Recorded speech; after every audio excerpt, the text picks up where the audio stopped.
우리 하나님 말씀 같이 보시겠습니다. 마태복음 5장 17절부터 먼저 같이 보시겠습니다. 마태복음 5장 17절입니다. 마태복음 5장 17절 우리 한 절 먼저 같이 읽겠습니다. 신약성경 6페이지에 있습니다. 같이 읽겠습니다. 시작. 내가 율법이나 선지자를 폐하러 온 줄로 생각하지 말라. 폐하러 온 것이 아니요 완전하게 하려 함이라. 아멘. 마태복음 16장 16절에서 19절 말씀 같이 읽겠습니다. 마태복음 16장 16절에서 17절 말씀 같이 한 목소리로 읽겠습니다. 시작. 시몬 베드로가 대답하여 이르되 주는 그리스도시요 살아계신 하나님의 아들이시니이다. 예수께서 대답하여 이르시되 바요나 시몬아 내가 복이 있도다. 이를 내게 알게 한 이는 혈육이 아니요 하늘에 계신 내 아버지시니라. 또 내가 내게 이르노니 너는 베드로라. 내가 이 반석 위에 내 교회를 세우리니 음부의 권세가 이기지 못하리라. 내가 천국의 열쇠를 내게 주리니 내가 땅에서 무엇이든지 매면 하늘에서도 매일 것이요 내가 땅에서 무엇이든지 풀면 하늘에서도 풀리리라 하시고. 아멘. 소망과 평화를 상징하는 대강절 첫 번째 주, 그 대강절 두 번째 주간을 지나 우리는 지금 대강절 세 번째 주간인 기쁨의 주간 셋째 날을 보내고 있습니다. 이 대강절 이 세 번째 주간인 기쁨의 주간에 2021년 우리 마음속에 잉태하시는 우리 예수 그리스도로 인하여서 우리의 슬픔과 아픔과 고난의 옷을 벗어버리고 그냥 말로만 아니라 진실로 우리의 슬픔과 아픔과 고난과 불평과 회한의 옷을 벗어버리고 주님께서 입혀주시는 진정한 기쁨과 희락의 옷을 입으시기를 간절히 소망합니다. 오늘 우리 전도사님들 찬양하시는데 제 마음에 그런 기쁨이 가득 차게 되는 것을 느끼게 되었습니다. 우리 동마루는 2021년 간절한 기다림으로라는 대강절의 영적인 주제로 어떻게 하면 예수님을 우리의 심령에 잉태하고 품을 것인가를 이번 한 해는 우리가 생각하고 묵상하고 소원하며 달려가고 있습니다. 내 안에 품은 것 다른 것 아니라 예수님을 품기를 소망하고 있습니다. 그래서 우리가 마태복음과 연결되는 대강절 성경 쓰기를 함께 진행하고 계시지요.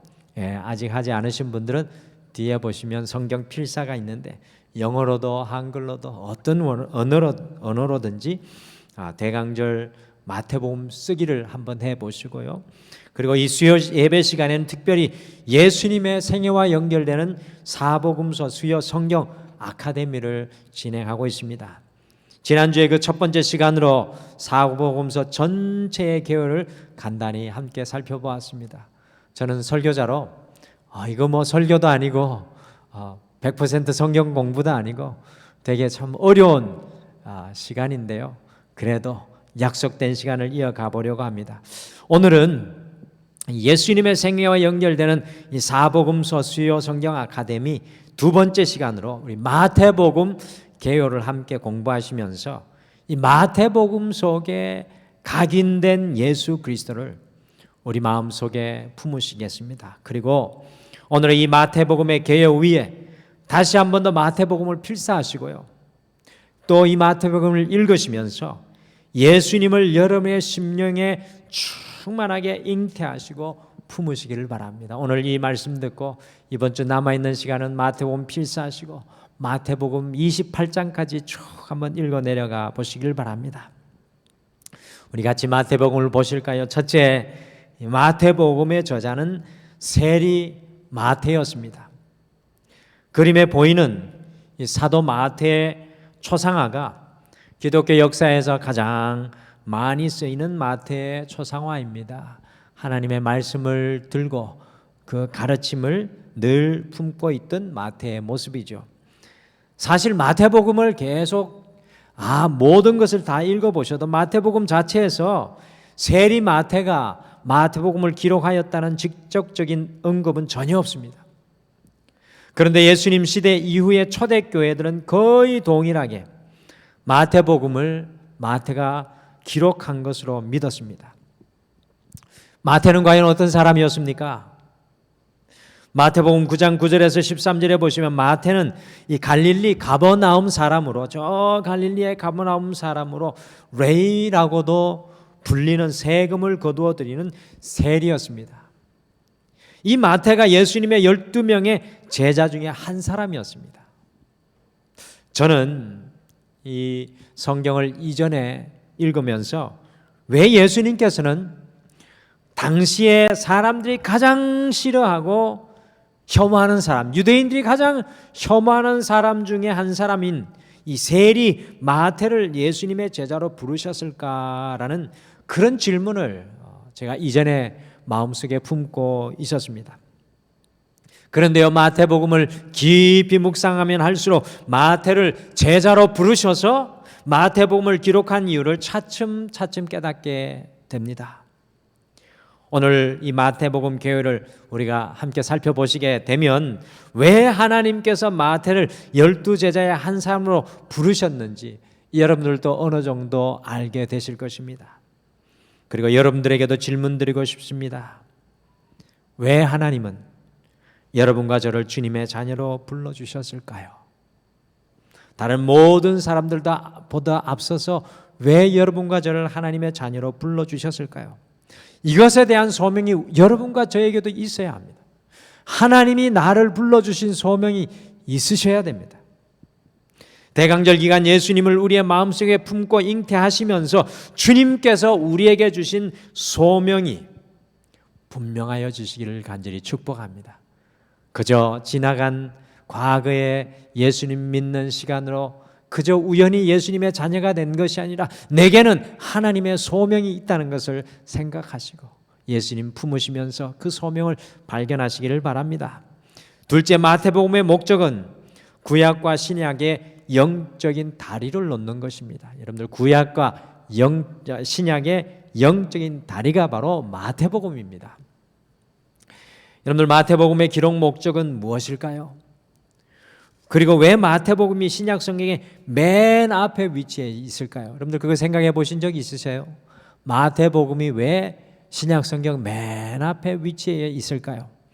여러분들 성경을 조금 공부해 보시다 보면 데살로니가 전서가 신약 성경에는 제일 먼저 쓰였다는 이야기가 많이 나오고 어떤 학자들은 갈라디아서가 제일 먼저 쓰여졌다고 하는 학자도 있는데 왜 데살로니가 전서 대신에 마태복음이 신약 성경의 맨 앞에 놓여졌을까요? 맨 처음 쓰여지지도 않았는데요.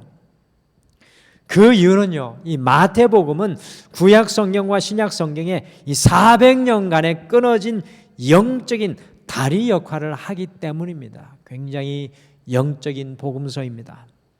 마태복음 1장 1절을 보시면 아브라함과 다윗의 자손 예수 그리스도의 계보라고 하면서 아브라함부터 시작을 해서 다윗으로 그리고 예수님으로 이어지는 예수님의 족보로 마태복음을 시작함으로써 첫 번째로 예수님께서 구약 성경에서 말씀하시는 것을 성취하는 분이라고 마태복음은 강조하여 기록을 하고 있습니다. 오늘 읽으신 마태복음 5장 17절에서 예수님께서는 율법이나 선지자를 폐하러 오신 분이 아니라 이 모든 것을 완전하게 성취하러 오신 분인 것을 마태복음은 설명하고 있습니다. 근데 헬라어에 이오타라고 이렇게 끝이 날카롭게 낚시바늘처럼 생긴 그 글씨가 한자 있습니다. 근데 마태복음 5장 17절은 그 이오타 한자일지라도 주님께서 변개치 아니하시고 그것을 다 이룬다고 말씀합니다. 두 번째로 마태복음의 기록 목적은요, 예수님의 가르침과 구약의 가르침이 다른 것이 아니라 조화를 이루는 것을 설명하고 있습니다. 특별히 사도행전의 초대교회 속에서 유대인들과 이방인들, 초기 기독교인들 사이에 부딪힘이 많이 일어나는 것을 봅니다. 그래서 예루살렘 회의가 사도행전 15장인가요? 거기서 일어나고 있습니다. 이 유대인들과 이방인들 사이에 이 부딪힘이 많았기 때문에 이 구약의 말씀과 예수님의 가르침이 다른 것이 아닌 조화를 이루는 것이라는 것을 보여주기 위해서 마태복음이 기록되었습니다. 그래서 마태복음이 영적인 달이라는 것입니다. 그런데 여기에서 멈추지 않고 세 번째로 더 나아가 이 마태는 예수님을 율법의 대표 선생인 모세보다 더 큰 선생으로 예수님의 가르침이 가장 중요하다는 것을 기록합니다. 예수님께서는 율법의 말씀을 이야기하면서 거기에서 멈추지 않고 더 큰 예수님의 가르침을 이야기합니다.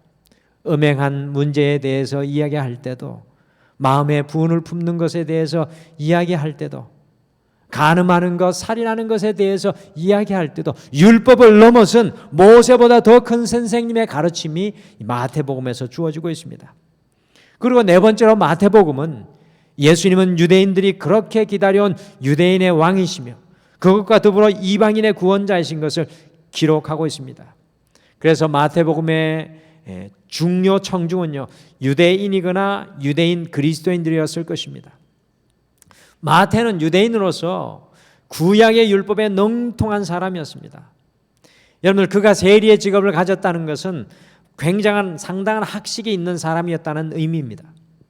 그 마태가 구약의 율법의 성취이신 예수 그리스도를 정확하게 매 장마다 가르쳐주고 있습니다. 구약의 직접적인 언급이 마태복음 28장 속에 60회 가량 나오고 있고요. 간접적인 구약의 언급까지 하면 거의 마태복음의 구약의 내용이 160회가 나올 정도로 마태는 구약과 신약의 영적인 다리를 이었던 사람이었습니다. 예수님의 12명의 제자 중에 마태는 구약과 신약의 하나님의 구속사를 가장 정확하게 설명할 수 있는 단 한 명의 사람이었습니다. 성경 전체 속에서 예수님을 보시기 위해서는 마태복음을 더욱 자세히 묵상하셔야 합니다. 우리 예수님의 위치를 성경 전체 속에서 보시기 위해서는 이 마태복음을 묵상하셔야 합니다. 그리고 저는 이 구약과 신약의 영적인 달이 된 마태의 모습을 보면서 여러분과 저 또한 마태와 같이 우리가 자녀와 예수님, 우리 가정과 예수님, 우리 사회와 예수님을 이어 나아가는 영적인 다리가 되어야 될 거다라는 그러한 도전을 받게 됩니다. 마태복음을 읽으시면서 여러분과 저 또한 하나님의 영적인 다리의 자리에 서 있기를 간절히 소망하시기를 간절히 축복합니다. 세 번째 마태복음의 서론은요, 예수님이 메시아인 것을 보여주고 있습니다. 마태복음 1장과 2장은 마태복음 전체의 서론으로서 예수님께서 메시아인 것을 세 가지의 용어로 보여주고 있습니다. 우리 화면으로 보시면 예수님께서 다윗의 아들이시고 아브라함의 아들이며 임마누엘로 하나님이 우리와 함께 하시는 분으로 이 마태복음 1장과 2장에서는 설명하고 있습니다. 그리고 구약 성경에서 말씀하시던 그분, 구약의 성취가 바로 예수님이신 것을 강조하고 있습니다. 그래서 마태복음 1장에서는 예수님의 족보를 이야기하면서 예수님께서 아브라함, 이삭, 야곱, 다윗, 아모스, 요셉의 아들이신 것을 자세히 구약 성경 마태복음 1장에서는 시작하면서 나열하고 있습니다. 더 나아가 마태복음에서는요, 2장에서는 이방의 높은 박사들이 찾아와서 예수님을 유대인의 왕으로 메시아라고 선포하고 있습니다. 이방의 사람까지 예수님을 메시아라고 선포하고 있는 것을 마태가 담아놓고 있습니다. 마태복음 2장에서 특별히 예수님을 다윗과 같은 왕이시라고 묘사하고요, 모세가 이스라엘 백성들을 이집트에서 구원하였던 것처럼 이스라엘을 구원하실 구원자로 예수님을 고백하고 있습니다. 그래서 마태복음에서는요, 끊임없이 천국, 곧 하나님의 나라와 왕국의 땅, 지상의 나라가 대립하고 부딪히고 있습니다. 하나님의 나라와 이 땅의 왕국이 마태복음에서는 끊임없이 갈등하고 부딪히고 있습니다. 여러분들, 이것이 여러분과 저의 모습 아닌가요? 하나님의 나라와 이 땅의 왕국이 끊임없이 갈등하고 있는 모습, 그것을 우리 마태는 보여주고 있습니다. 화면에서 보시는 그림은 마태의 순교 현장을 이 초대교회의 역사를 생각하면서 16세기 화가 카라바조라는 그 화가가 그린 것으로 칼로 잔인하게 죽임을 당하고 있는 마태의 순교 모습입니다. 에티오피아에 가서 마태가 순교했다는 이야기가 있습니다. 칼로 이렇게 잔인하게 마태가 순교당하는 모습입니다. 마태는 자신이 쌓아놓은 모든 재물도, 약속된 평안한 삶도 예수님께서 그리스도, 예수님께서 메시아, 구원자이심을 선포하며 표기하였습니다. 주님만이 나의 구세주 메시아임을 선포하며 순교하였습니다. 우리 인생의 처음과 나중의 선포가 예수 그리스도가 나의 구세주, 나의 그리스도, 나의 메시아의 임을 선포하게 되기를 바랍니다. 우리의 마지막의 호흡의 순간에 마태와 같이 주님이 나의 메시아입니다. 주님만이 나의 메시아입니다. 구세주이십니다라는 믿음의 고백을 할 수 있는 정금과 같은 믿음의 사람들이 되시기를 간절히 축복합니다. 마태는 예수님이 메시아이심을 마태복음 서론에도 그의 인생의 마지막 순간에도 고백하였습니다. 다른 어떤 것과 바꿀 수 없는 것이 바로 예수 그리스도가 메시아라는 마태의 고백입니다. 그래서 서론에서 마태는 예수님이 메시아인 것을 선포합니다. 넷째, 마태복음의 중심 구조는요, 5세트의 이야기와 5세트의 가르침들입니다. 좀 어렵죠? 5세트의 이야기와 5세트의 가르침들이 마태복음의 중심 구조입니다. 마태복음은 마가복음과 누가복음과 같이 예수님의 사역을 시간 순서대로 기록한 것이 아닙니다. 마태복음은 예수님의 사역을 시간 순서대로 기록한 것이 아니라 앞부분에 예수님의 사역의 내러티브, 곧 이야기와 그 이야기를 근거로 예수님의 가르침들이 계속해서 반복되고 있습니다. 화면을 보십시오. 그래서 마태복음의 중심 구조는 5세트의 이야기들과 더불어 5번의 예수님의 가르침들입니다. 5개의 이야기, 이 5개가 아니라 5번의 이야기들, 그리고 그것을 기반으로 한 예수님의 가르침, 그 5세트들이 마태복음의 중심 구조입니다. 사도 마태는요, 예수님의 사역의 현장 속에서 예수님의 가르침을 정말로 깊숙이 담아 놓았던 사도였습니다. 예수님의 가르침을 차곡차곡 기억하고 그것을 성령을 통해 다 소화했던 예수님의 제자입니다. 그래서 예수님의 사역과 그 가르침을 정확하게 연결시켜서 오늘날 우리에게 전해주고 있습니다. 이 마태와 같은 이러한 가르침들과 예수님의 사역을 정확하게 연결시켜 놓은 복음서는 없습니다.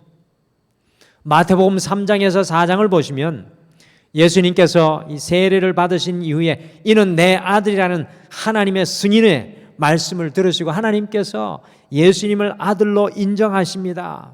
그리고 사탄이 예수님을 유혹하였으나 그것을 이기고요, 그것을 통해서 예수님을 사람들이 따랐습니다.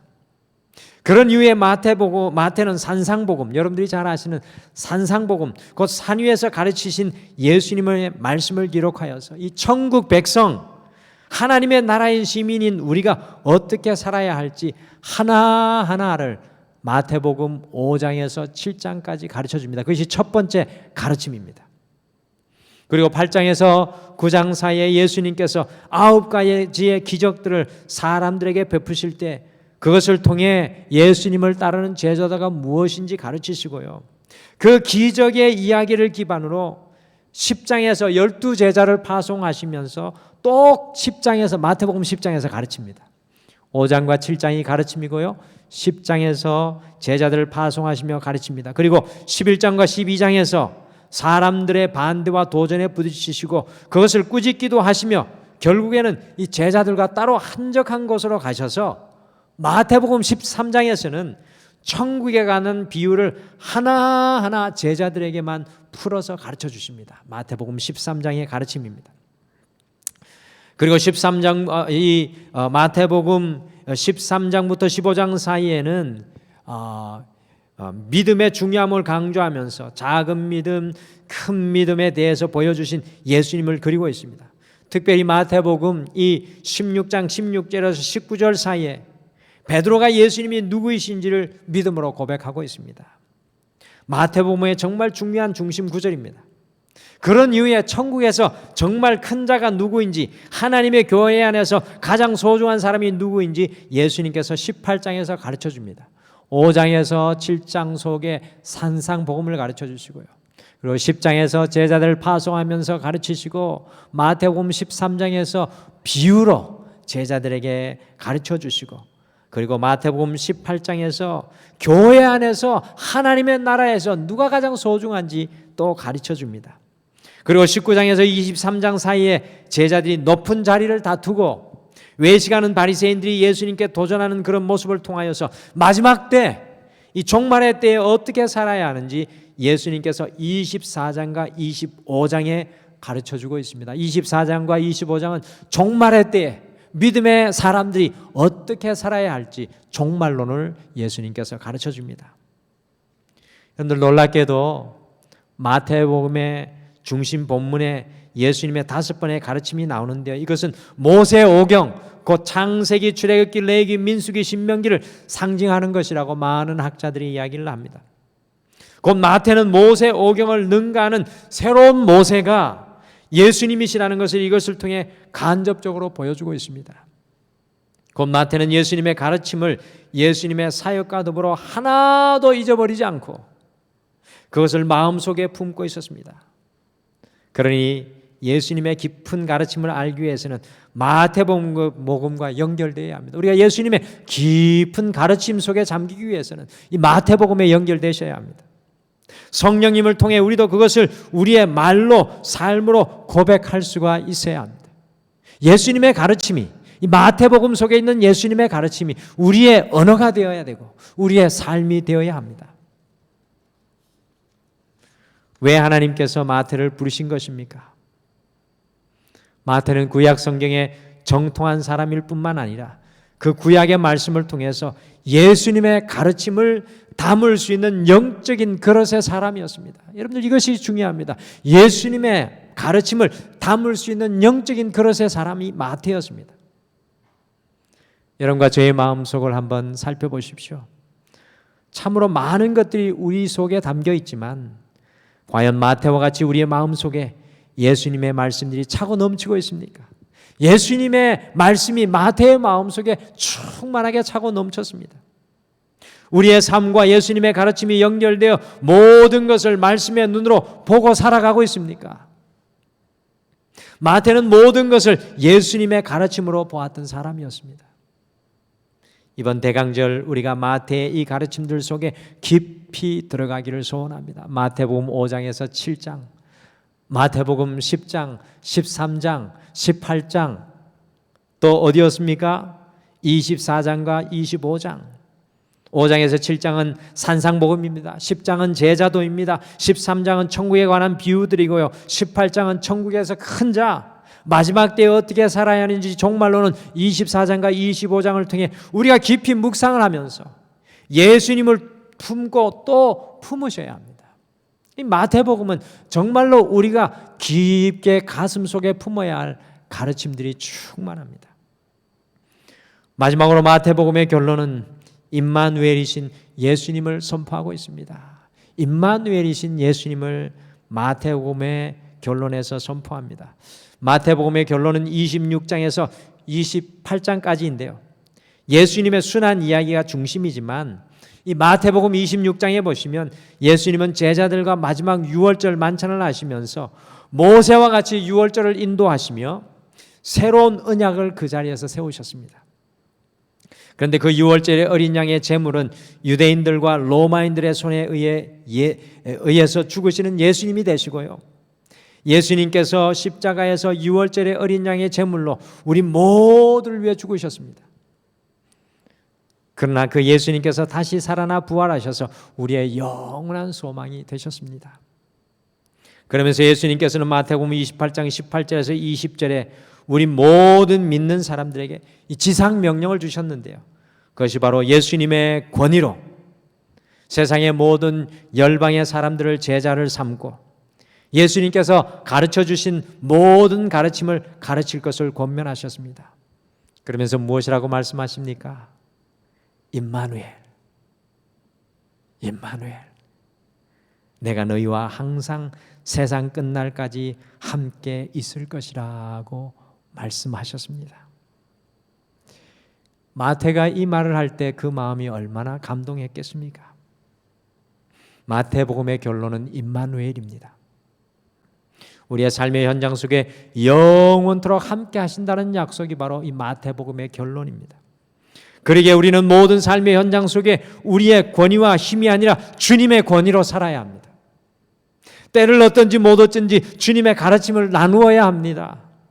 우리 그리스도인의 존재 목적은 이 세상에서 좀 더 많이 가지고 좀 더 많이 누리고 좀 더 많이 성공하는 것이 아닌 주님의 말씀을 마태와 같이 품고 마태와 같이 전하고 가르치고 나누는 것입니다. 그렇게 함으로 온 세계 열방을 제자 삼는 것입니다. 그리할 때 무엇이라고 말씀하십니까? 임마누엘, 임마누엘, 내가 너희와 영원토록 항상 함께 있으리라고 말씀합니다. 여러분들 마태복음의 처음이 하나님의 아들이신 예수 그리스도의 임마누엘로 시작됩니다. 그리고 우리를 위한 영원한 재물과 소망이 되신 임마누엘로 마치십니다. 처음과 끝이 내가 너와 함께 하리라는 우리 주님의 약속이십니다. 오늘 마태복음 전체 교회를 화면에 나오는 것 같이 함께 쭉 살펴봤습니다. 이게 오늘 마태복음을 살펴본 전체 개요의 말씀입니다. 오늘 마태가 기록해 놓은 마태복음 1장부터 28장까지 보실 때 여러분들 어떻게 생각하십니까? 왜 세리인 마태를 하나님께서 부르신 것 같습니까?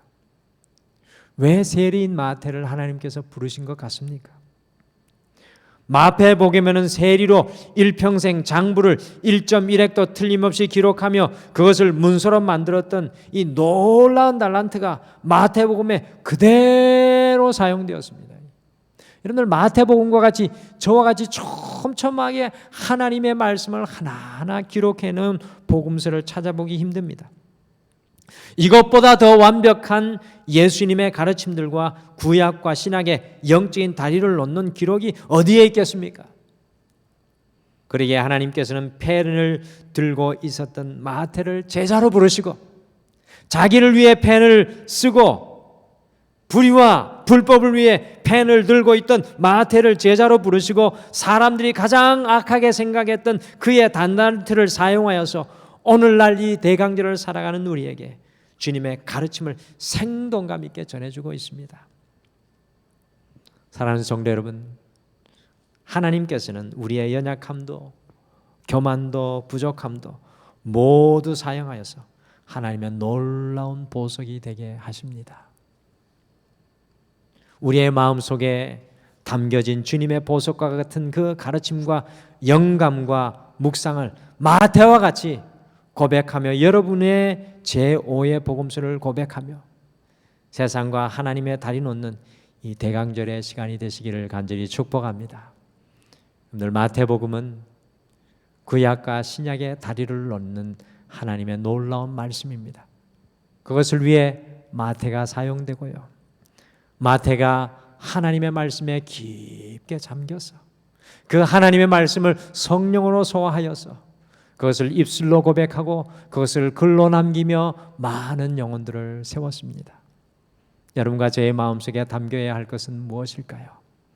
이 대강절 마태가 우리에게 전해주는 이 5가지 영적인 오경, 예수님의 영적인 오경이 우리의 가슴 속에 담겨야 할 줄 믿습니다. 오늘 우리 말씀을 생각하시면서 같이 찬양 하나 고백하기를 원합니다. 마태가 이 마태복음을 기록하고 마태가 예수님의 가르침을 생각했을 때 이 사명이라는 찬양을 부르지 않았을까요? 자기의 순교회 앞에서 주님이 홀로 가신 그 길, 나도 따라가겠습니다.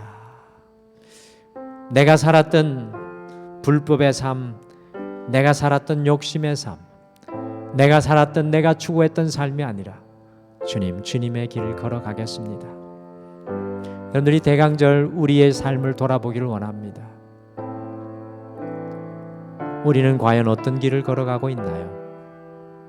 어떤 길을 걸어가지 못해 걱정하고 염려하며 안타까워하며 괴로워합니까?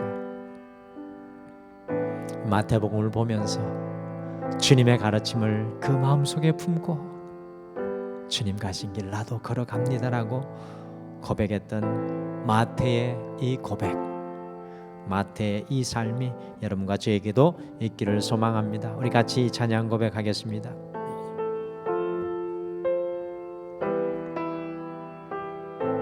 주님이 홀로 가신 그 길 나도 따라가오. 모든 물과 피를 흘리신 그 길을 나도 가오. 험한 산도 나는 괜찮소.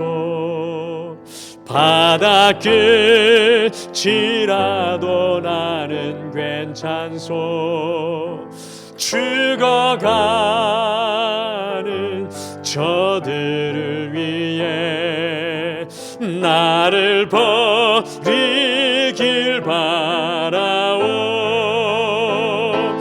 아버지 나를 보내주오. 나는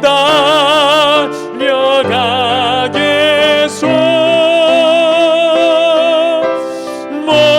목숨도 아끼지 않겠소. 나를 보내주오. 주님이 홀로 가신 그 길 나도 따라가오.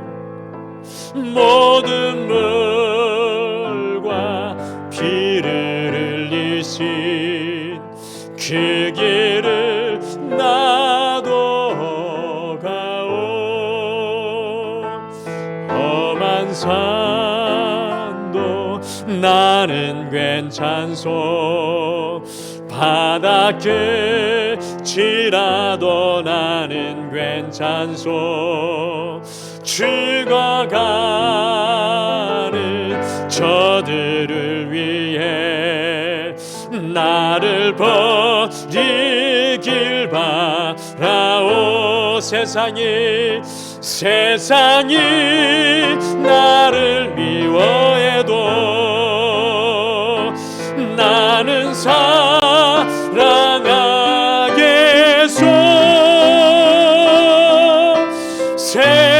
세상을 구원할 십자가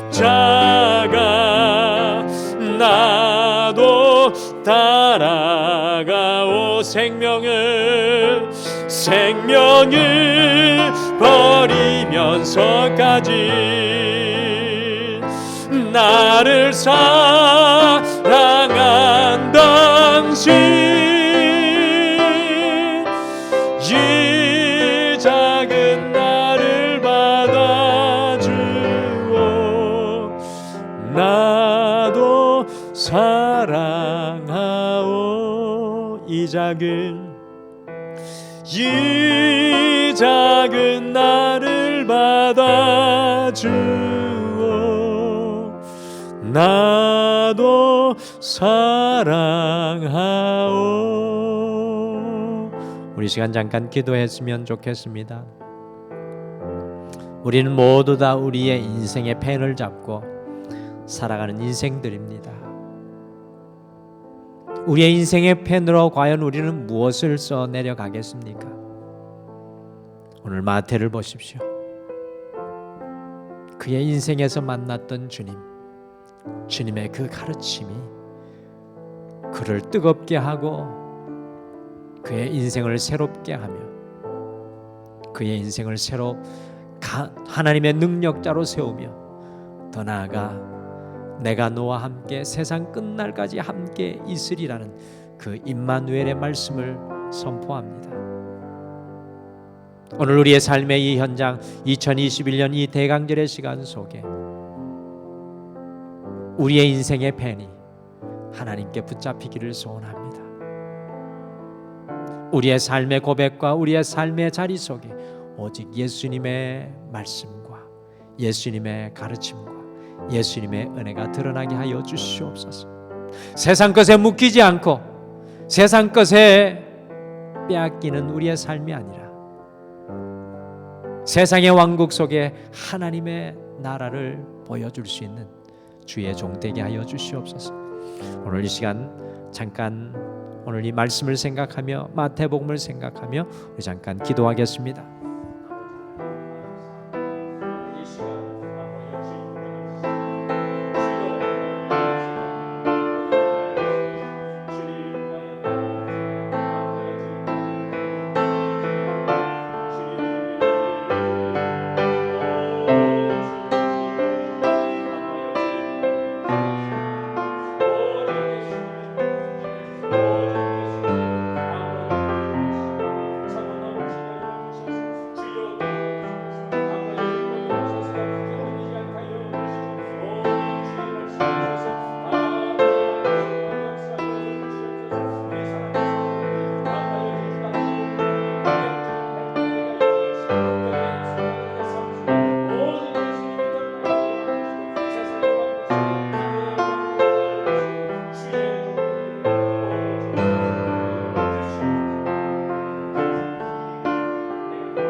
나를 보내주오.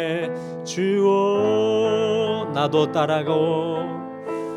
나도 따라가오. 나도 사랑하오. 나도 사랑하오. 아멘. 우리 다 같이 기도하겠습니다. 하나님, 우리가 이 땅을 살아갈 때 우리의 인생의 펜이 어디로 흘러가고 있습니까? 더 가지지 못해 때로는 잃어버린 것으로 인해 우리가 마음 아파하며 괴로워하고 있지는 않습니까? 오늘 마태복음 속에 드러난 마태의 인생, 마태가 고백하는 예수님을 향한 그 간절한 가르침과 그 은혜를 바라볼 때 우리는 너무나도 세상의 왕국 속에 파묻혀 살아가는 연약한 우리의 인생임을 고백합니다. 오 주님, 우리의 삶의 자리가 이 대강절 하나님의 나라의 자리로 옮겨가게 도와주셔서 우리의 입술 속에서도 우리의 생각 속에서도 우리의 비전과 꿈 속에서도 하나님의 가르침으로 말미암아 고백되게 도와주시고 비록 이 땅의 왕국 속에 살아갈지라도 하나님의 나라를 가정 속에서 보여주며 우리가 하나님과 세상의 영적인 다리를 잇는 주의 종들 되게 축복하여 주시옵소서. 주님 말씀합니다. 내가 너희와 세상 끝날까지 함께하리라. 임마누엘 하나님을 다시 한 번 더 이 대강절 품고 어떠한 삶의 자리 가운데서도 주님과 동행하게 도와주시옵소서. 지금은 우리 주 예수 그리스도의 은혜와 우리 하나님 아버지의 극진하신 사랑하심과 성령님의 함께하심과 위로하심과 동행하심이 이번 한 주 마태복음을 붙잡고 우리의 심령 속에 예수님을 잉태할 때에 마태가 경험하고 누렸던 하나님의 놀라운 은혜가 우리 동마리의 모든 가족들 위해 영원토록 함께 하시기를 간절히 축원하옵나이다. 아멘.